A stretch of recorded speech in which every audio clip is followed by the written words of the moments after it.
தந்தை சொன்ன வார்த்தையை மதித்து பல காலம் அங்கு அற்புதமாக கைங்கரியம் செய்கின்றார், கோவிலை சுத்தம் செய்கின்றார். அதற்கு இறைவன் அவருக்கு கொடுத்த அற்புதமான பலன் என்ன? யாருக்கும் கிடைக்காத பேர் கிடைத்தது திருப்பாணாழ்வாருக்கு. உள்ளே பூஜை செய்யக்கூடியவரை அனுப்பி அவருடைய தோளில் திருப்பாணாழ்வாரை சுமந்து கொண்டு வந்து உள்ளே இருக்கக்கூடிய ரங்கநாதரை தரிசிக்க வைத்தாராம். அமலநாதி பிரான் என்று அந்த நேரத்தில் அவர் பாடிய பாசுரங்கள் நம் காதில் தேனாக இன்றும் இனித்துக் கொண்டிருக்கிறது. பழவினை பற்றறுத்து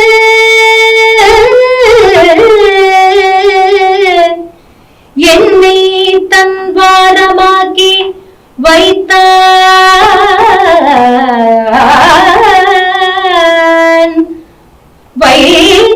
அன்றி என்னுள் புகுந்தான்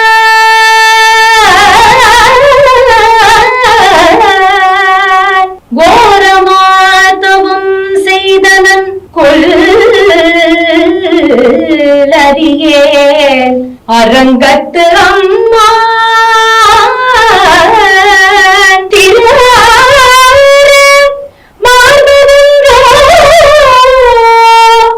அடியேனை ஆட்கொண்டதே.